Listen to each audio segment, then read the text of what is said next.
I'm Bob Trisellini.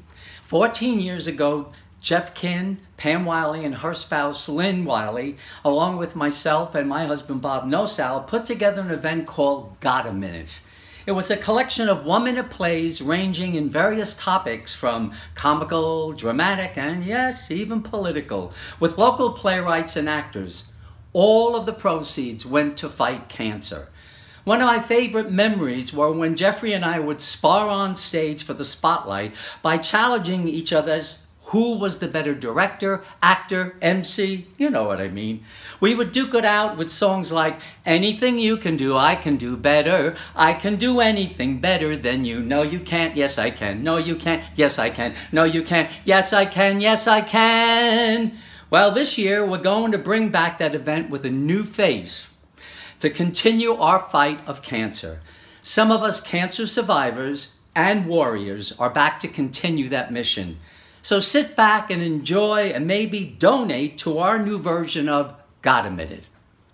Did I do that in a minute?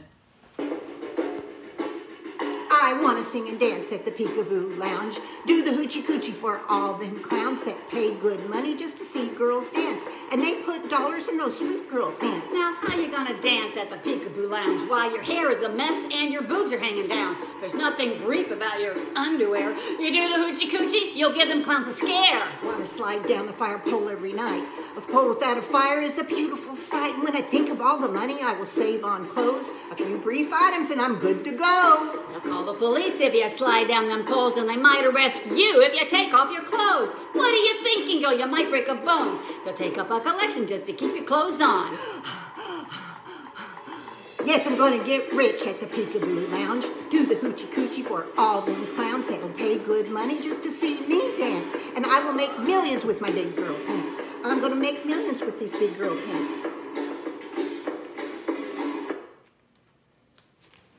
No.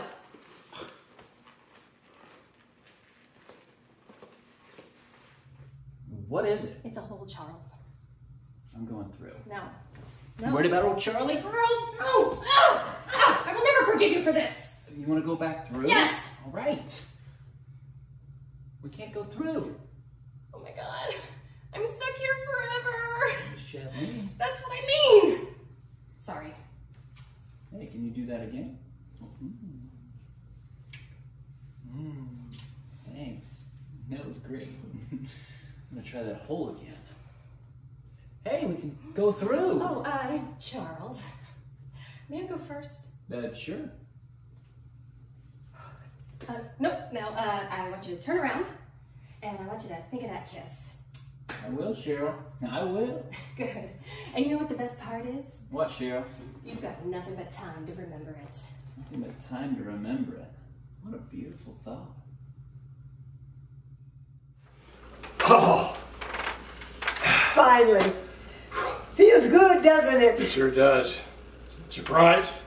Never had a doubt. Never? No. Not even when... Not even then. So, where do we go from here? Gotta work fast. How much time do we have? Now tell us. I thought you said... I never said that. Said what? Whatever you think I said. But I thought I heard you say... You heard what I said, not what I meant.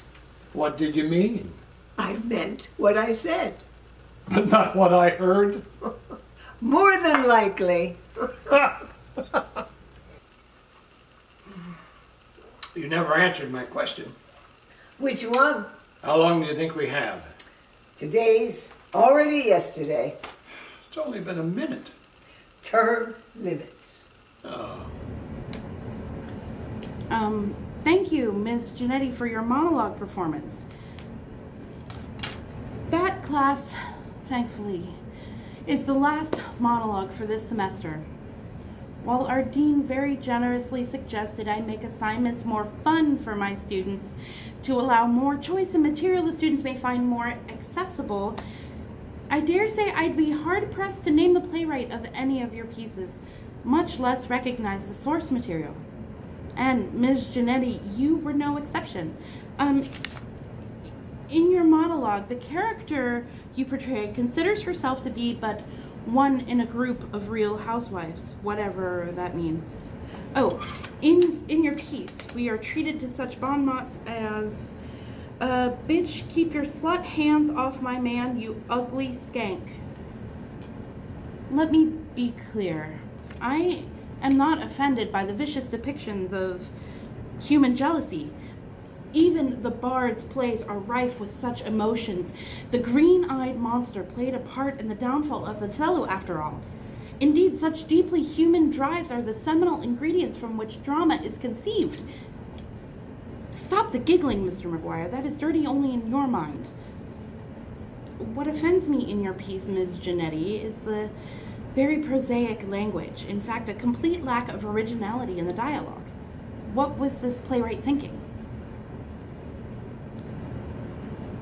Television reality show. I see. No sentient being would believe such programs are unscripted, Ms. Giannetti. Therefore, my criticism of the prosaic dialogue stands.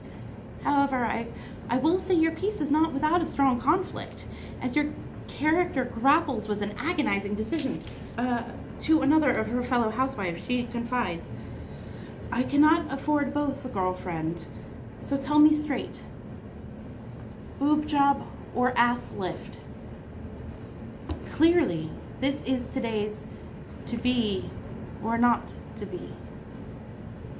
How fortunate are those with the resources to afford all the cosmetic procedures they require, and thus may be spared this horrible Sophie's choice. Class, is this the kind of art you're consuming? Forgive me, but just because our dean has low expectations of you does not mean you should stoop down to meet them. Perhaps you feel, since you are attending a community college, that not much is expected of you. I, for one, expect the world of you. You are intelligent, creative beings with the capacity to appreciate all the glorious art so readily available to you. Use your gifts.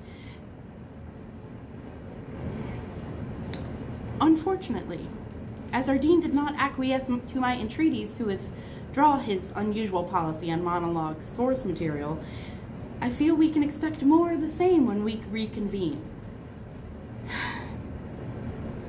So next semester, I look forward to hearing more of your monologue sourced from reality shows, comic books, pop music, video games, and social media. Class dismissed. Hello? Can you hear me? I've been shouting for a while.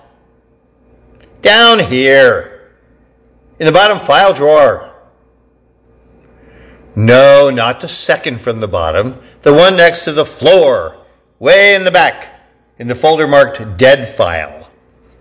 This is a nightmare. No, much worse than any nightmare, because nightmares end. You're not trapped where you never wanted to be in one place forever. Fine. Ignore me. I can tell you have no empathy for me. How could you? You're flesh and blood. I'm simply a character in a play. I wasn't conceived in an act of passion, but on a sheet of paper by someone called a playwright. Playwright. The word evokes someone creative. What's missing is the true definition of the term, an ego-driven craftsman. The play in which I have been cast, and which will never be mounted in a performance of any kind, is a mystery. The only mystery in the play in which I was placed is why the writer assumed he was capable of writing it. Our playwright scheduled a reading. It was a dismal failure. Critical eyes dismissed the play as unimaginative and static. The conflict is virtually non-existent. It is devoid of any dramatic action. One student of theater concluded that the resolution was revealed in the first 10 minutes of the play, at which point there was no purpose left for an audience to remain. It was dead from its inception. The writer has no further interest in the play and has moved ahead with new projects, which I am certain will be just as uninspired and poorly written. Meanwhile, I, together with the other pathetic characters in the play, have been abandoned, left in a dark place, and will never see the light of day. I have lost all hope. For those of you who continue to wait in obscurity for a playwright to engage your services, choose your playwright carefully. Pick one with an established reputation, one who will provide you with a perpetual existence. Select a Shakespeare, a Moliere, or even an Arthur Miller. As a character, you will only have one life. Ma'am, so with your insurance today, your total only comes up to $17.56. Great, debit? Okay, go ahead and punch in those numbers. Okay, perfect. And here's your receipt. Okay. Yeah, there you go. Oh, wait a second. You know what? I have to ask, do you know how to properly take your medication? Yeah? Okay, good. Ooh, you know what? I just remembered there's a new law that just passed. I have to make sure that you understand all the possible side effects of this little medication here. Okay, you don't? All right, well, I'll tell you what. Why don't I just read them to you to make sure that you know what's going on here with this. All right, so here it is. So, oxymetaphedrine may cause drowsiness, shortness of breath, constipation, heartache, insomnia, diarrhea, skin rash, dermatitis, dizziness, suicidal thoughts, internal bleeding, abnormal heart rhythms, nausea, fever, anemia, muscle swelling, joint stiffness, anal leakage, reduced libido, brittle or flaky nails, infertility, alopecia, temporary, hearing impairment, moodiness, early menopause, high cholesterol, low cholesterol, and various forms of cancer, both treatable and non-treatable. Ma'am? Ma'am, you forgot your medication? Huh, it's like the second one today. Oh well, more for me. Huh? Next! You're late. 5 minutes. 5, 10, and late is late. Good to see you keeping this civil, Jane. You've lost the right to civility, David. You're a child. You're dating one. Can we just get this over with? You have my box? What is it, in the car? Nope. It's here. I burned it. You what? I burned it up.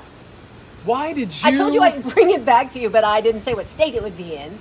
You're crazy. You're out of your mind. You're the one that's raising your voice over a box marked winter jackets. It wasn't just winter jackets. I knew we'd never work out, Jane. From the moment I first married you, I knew we would end up in divorce. So I put a little money away each paycheck, aside for the day that this happened. There was over $200,000 in that box, Jane.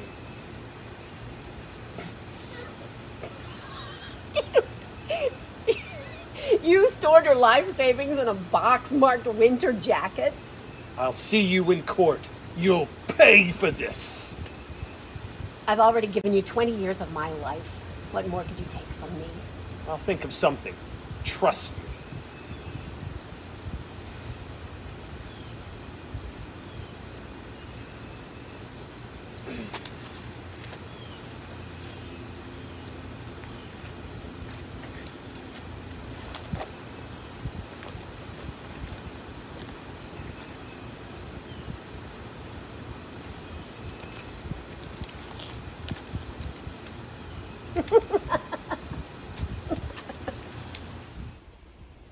Hi, Norma.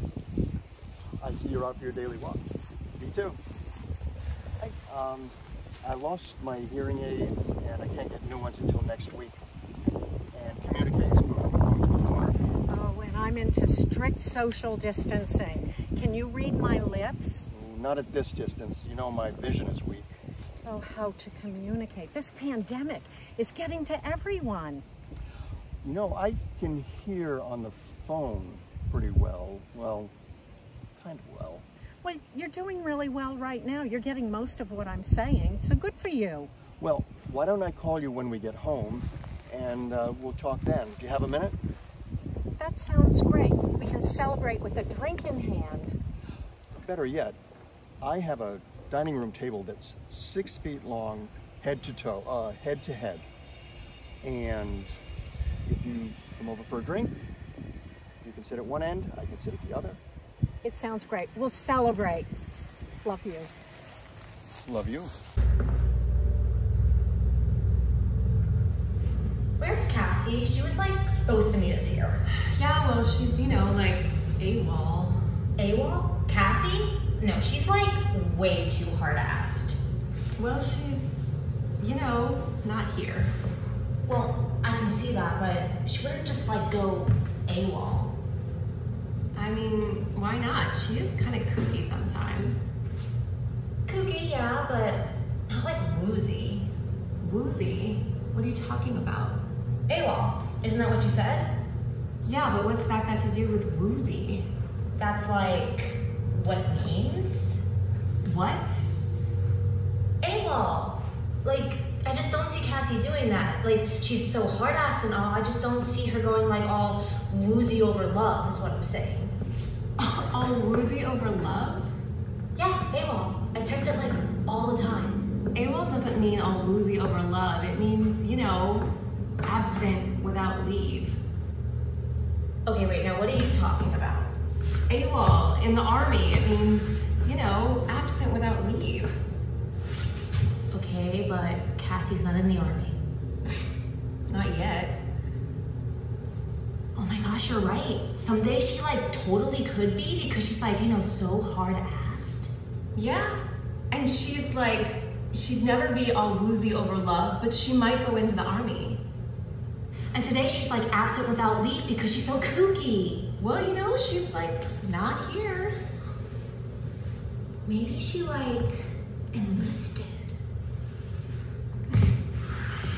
Yeah, wouldn't that be a hoot? What? Well, if she were AWOL because she enlisted in the Army. Well, you know she could have. Because she's like totally hard-assed and she's also like, you know, not even here. Well, she is kooky. Yeah, very kooky.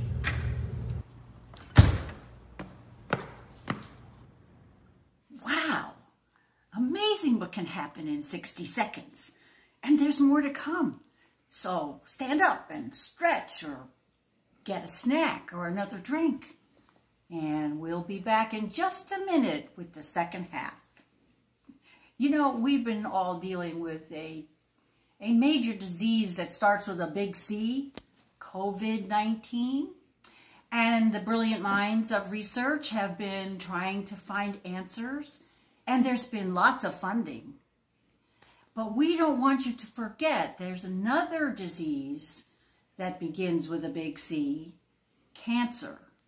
And Got a Minute has always been for raising money for breast cancer research. So feel free when the show is over to make a donation. It would be so appreciated. My name is Pam Wiley, and I've been connected with this Got a Minute shows for, well, like 10 years or more. And I've been an actress and a director and a producer. And now I'm your intermission person. So we're almost ready to go. And when we start the second part, the first Got a Minute will be one I did, written by our leader, Jeffrey Kinn, about the time his mother was diagnosed with breast cancer. Well, she won her battle. She's doing just fine now. So, here we go.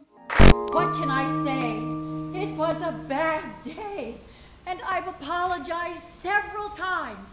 But he's a doctor, you know. He ought to be used to loony patients all freaked out and moody. I always taught my kids not to curse. We raised them in a good Catholic home. They all went to Catholic school, well up to grade 6. But we raised them right. Well, there wasn't much help in the swearing department, that I can tell you. A piece of farm machine we would break down in all my stars. You could hear him cussing a half a mile away. Oh, anyway, I was lying there all bandaged up in the hospital. They just chopped off my left breast. I felt like shit.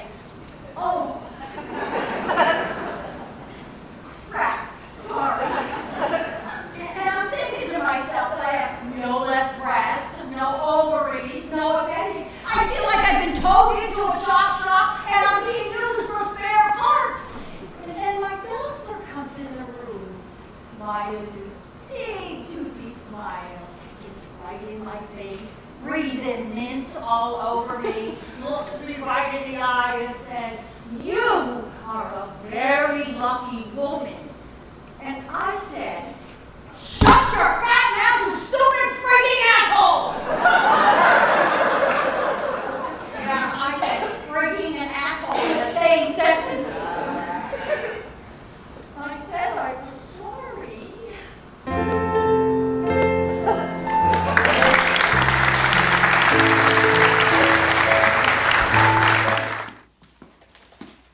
I still can't figure out how on earth could those renters lose our bedspread.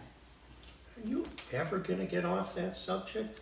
It's driving me nuts, coming home after 3 months away only to find our bedspread mysteriously gone. Well, at least we got reimbursed so we could order another one.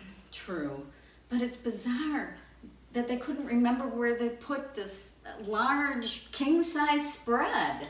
I wish that was our biggest problem since moving back home last week. That's for sure.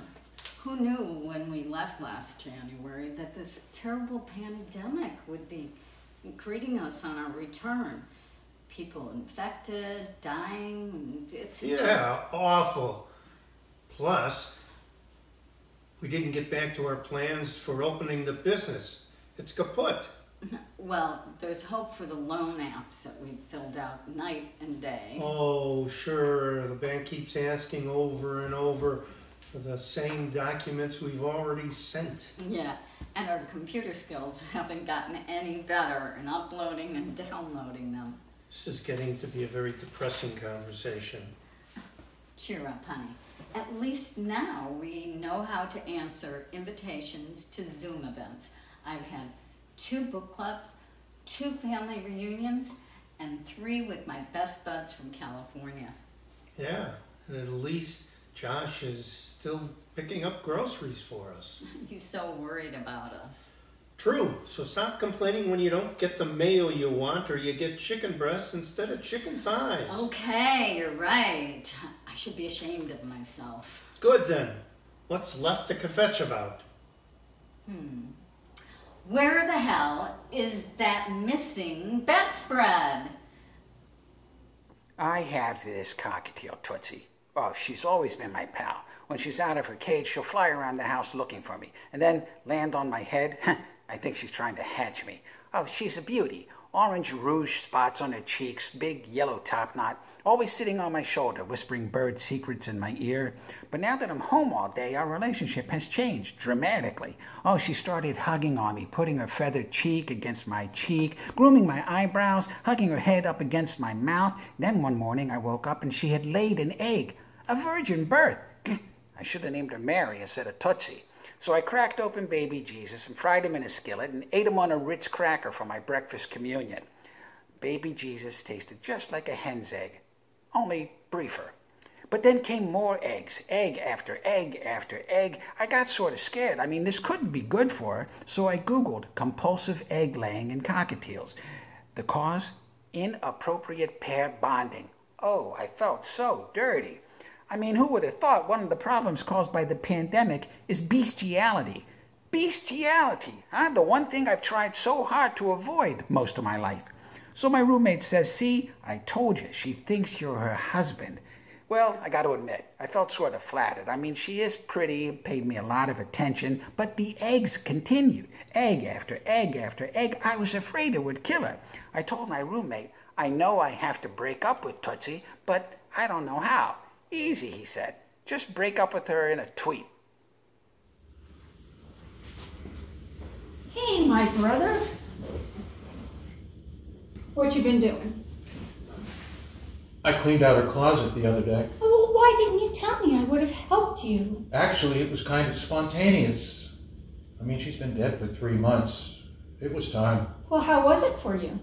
Not as bad as I thought it would be, until I went to the thrift store. I put 3 large plastic bags of her clothes onto the cart and watched the attendant wheel them into the storage area. That's when it hit me. What did? I started picturing strangers in the store, pulling and tugging on her clothes, examining them, tossing some into a cart, slamming others back onto the rack, and finally paying a few bucks for what they wanted to take. They were more than just her clothes to you, weren't they? They were the wardrobe of her life. The dress she wore to our last opera, the shorts and top she liked to wear to the beach, the blouse you gave her for her birthday that she didn't have a chance to wear. And now you have an empty closet. It's not entirely empty. I kept her favorite sweater and hung it in the middle with the sliding doors open. Now, when I really miss her, I walk by that closet and her sweater tells me her clothes may be gone, but she's still here. That's all I need to go on. So I was lying there, somewhere, I don't know where. I opened my eyes and everything was bright and fuzzy and surreal. I tried to focus my eyes on something, just one thing, but it was impossible. I couldn't make out anything in my surroundings. And I wanted to scream, "Help, where am I?" And my voice wouldn't work. I was so exhausted, but I couldn't go back to sleep. I had to know where I was. I had to know where I had landed. I closed my eyes and I racked my brain for a flicker of a memory, for a clue. All I could come up with were these strange images of being in a dark ocean. And then it was like I was being squeezed all over, and then whoosh, gush, I was dumped out into a river of light and cold and strange voices all around me. I remember thinking, this is a completely different world.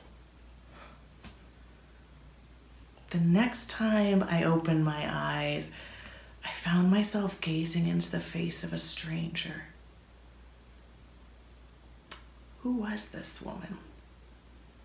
Where was I? Her face seemed familiar. She started talking in her sleep. I'd heard that voice before, but where? Did I know this woman? The whole thing was so weird. I studied her face. This strange, friendly, beautiful face. And then she looked at me and smiled and brushed my hair out of my face and leaned over and gave my forehead a kiss. A smile darted across my lips and she whispered, "Hello, beautiful one. Welcome to the world." Jones, come in. Thank you. You have results? Well, yes, that's why I need to talk to you. Oh, this sounds bad. Is it? It's not good, but its effects can be mitigated. Oh no, this is gonna be awful. There's a lot of research. We can mitigate this. That will make me feel bad, guilty. Not your fault. We can begin right away since you tested positive. This is a disaster. This will ruin the rest of my life. Don't be so pessimistic. We're learning new ways to handle it as we're talking right now. But I can't handle it. Sure you can. We're right here with you to walk you through it every step of the way. A financial disaster for me. Oh, it's so expensive. Insurance will help. Try not to worry. It will go on and on. The effects can be handled with proper procedure. We have the best clinic here. I can't do it. Nearly 80% go through it with minor symptoms. And being young and healthy improves your chances of getting through COVID-19. COVID-19? Oh, thank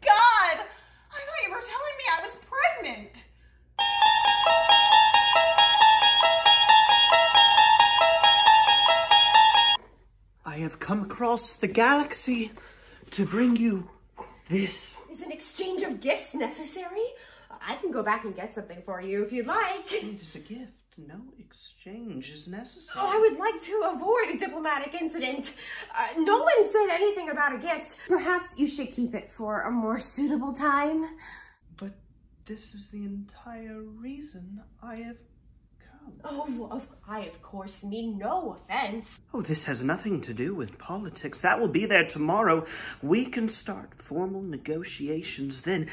This I brought specifically across the galaxy for you. For me? But you don't even know me. Not yet.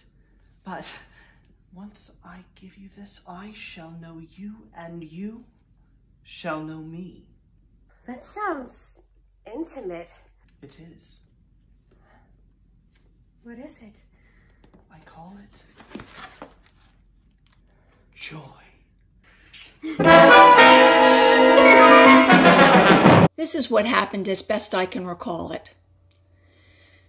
He called me in for dinner, so I shut down my computer and walked into the kitchen. I looked around and I saw what I have seen every day since the day we first started living together. Every cabinet door and every utensil drawer was wide open. There were used pots and pans scattered all over every available inch of counter space, and the sink was littered with dirty dishes from the dinner he just cooked. Every freaking night the same thing. Can he shut the damn cabinets? Can he close a frickin' drawer? How many pots and pans can someone use making a dinner? Why does he always have to make such a disgusting mess? I don't know, but suddenly something inside me just snapped.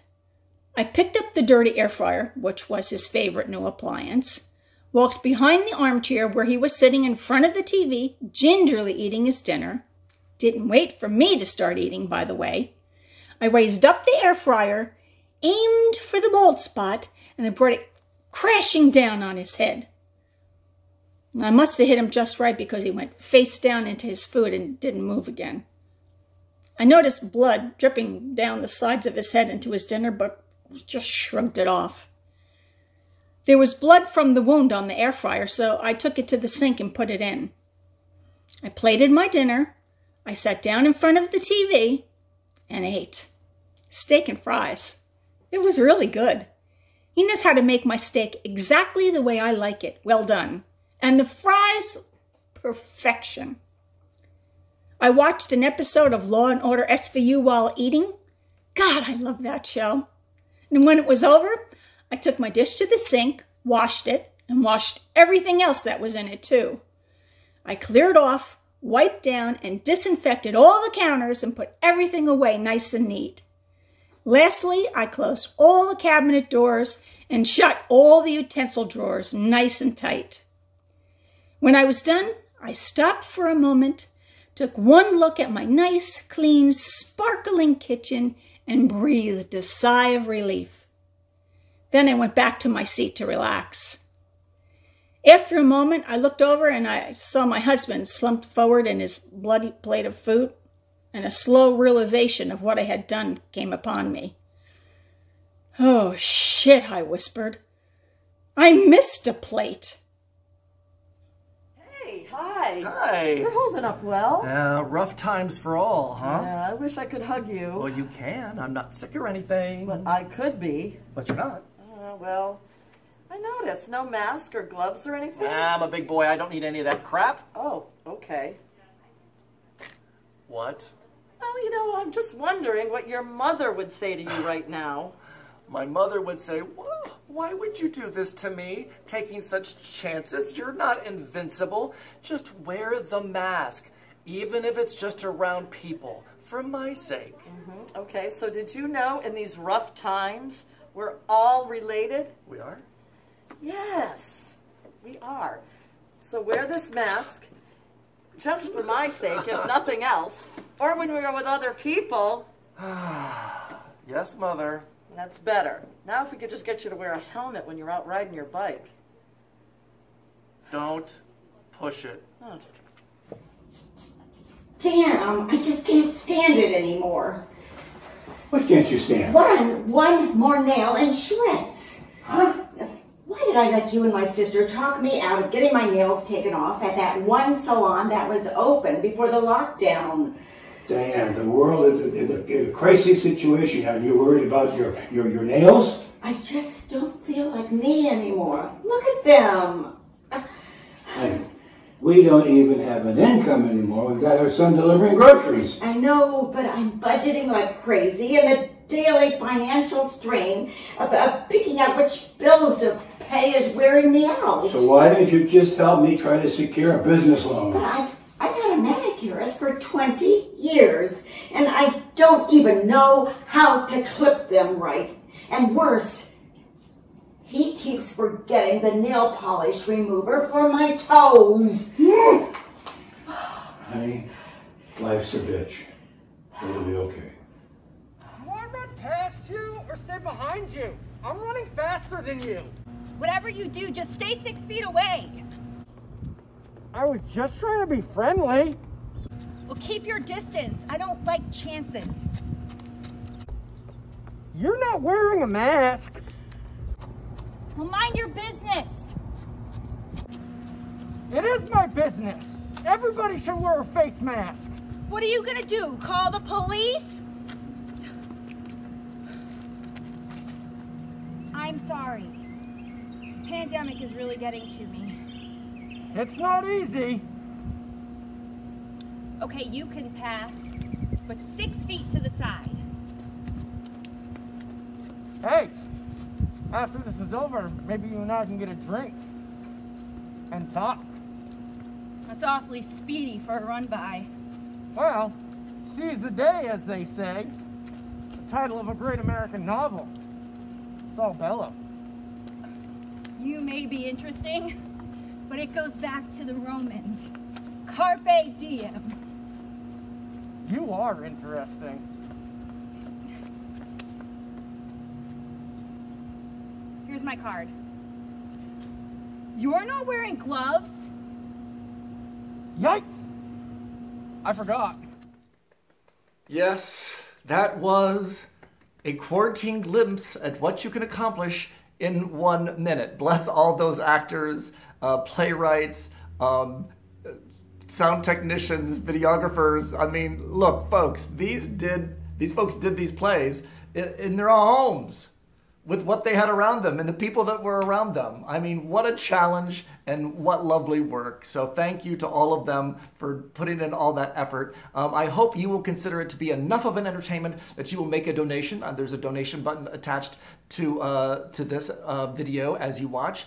So the American Cancer Society has 2 events coming up in the fall, Relay for Life and Making Strides, and we will do either or depending on programming and how it all works. But just know your donations, 100%, will go directly to that. So we'll get some leg muscles, we'll make a donation and make a difference.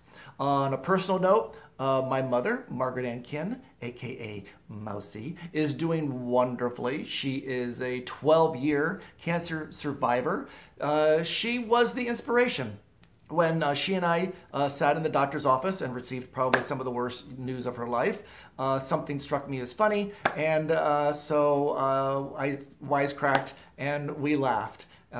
We laughed in the face of adversity. And when I got home to the house as a theater person, what did I do? I wrote it out into a play form. It ended up being about a page, which is, you know, about a minute. And so that's how Got a Minute started. And all these years later, we're still making a difference. So thank you for watching. I have 2 more things coming up for you. 2 surprises. First of all, I'm going to share with you that play that I wrote. It was first performed in the original Got a Minute, 2006, at the Backlot. This is Tommy, Joan, and Jack Edelman performing it. And then I am going to share with you a brand new 1-minute piece just for you, just for hanging in. So this is The Not So Good News by Jeffrey Kinn. Enjoy.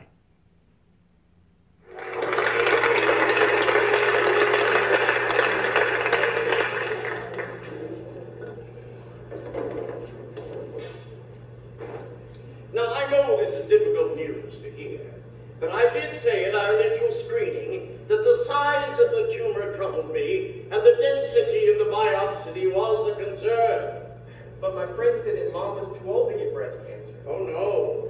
As a woman ages, her propensity for cancer increases, not decreases. Doctor, what options do I have? Well, we will get the results from the progesterone and estrogen tests on Wednesday. Then we'll be able to make an educated decision as to whether we should perform a mastectomy or a lumpectomy. In English, we'll either take off the entire breast or we'll remove just the tumor itself and some of the connecting tissue. But that latter option, you have to endure radiation daily for 6 weeks. And then there's the chemotherapy sessions. What about reconstruction? For what? Oh, well, reconstruction, there are many options, and those are easy decisions to make. I mean, it's like saying, what color dress are you going to wear today? Doctor? What color dress do you usually wear?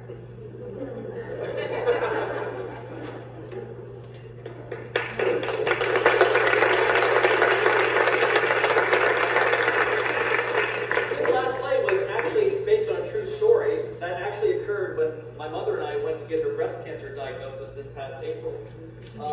We theater people tend to deal with our problems in different ways. Mine was to write that play, and then it evolved into this benefit. I'm happy to say that my mom is doing great. She just got done with her final 6 weeks of chemotherapy, and she's actually going to be here. Oh my. Yeah. That doctor thought we were crazy. I was just, he said something I thought weird, and the smart ass in me comes out, and my mom and I laughed. And who would say that? Oh, it's like, what kind of dress would you normally, what kind of dress would I wear today? What kind of dress do you usually wear?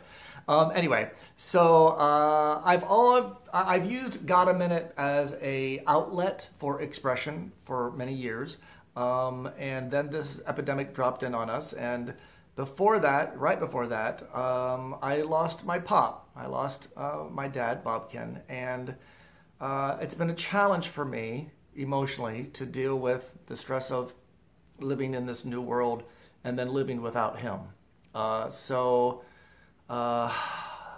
Jeffrey always tries to look on the bright side of things. I do my best. And so I wrote another play, and I think it kind of helps explain where I am and where I'm at. I hope it's entertaining to you, and I hope that you will be inspired to write a play. There will be other incarnations of this, so start writing your 1-minute play right now. So be safe, be excellent to each other, and here is the final play from me to you, and I've titled it More Than a Minute by Jeffrey Ken. Thanks so much for joining us. We all appreciate you. God bless. Mwah. The one thing you learn as you sit with someone as they spend their final days on this earth is the idea that we have about time, a clock, a schedule. It's fake. It's false. We work, we plan, hell, we plan our months, our years in advance. Our days are so filled with webinars and pre-scheduled events and meetings and appointments that we don't give ourselves any time to live. My dad taught me many things in my life. I credit him with my stubbornness, my bad habit of picking on those people I like the most, and I can drive anything. Cars, trucks, bulldozers, bobcats, semis. I can drive them, and I know how to check their oil. But I digress. My family and I rode that awful roller coaster that was my dad's final days, and it was just as bad as you would imagine. But we also learned something. When it comes to death, there is no clock. So as we scurried and planned and tried to put Pop on a schedule, he, without a word, said, no, this is mine. This is my last week. This is my last day. This is my last hour. And I am going to go through it my way. I always say, have you got a minute? Because it's something positive that came from my ordeal with my mom. But I came to understand how precious each and every unplanned minute actually is from my dad. Thanks, Dad.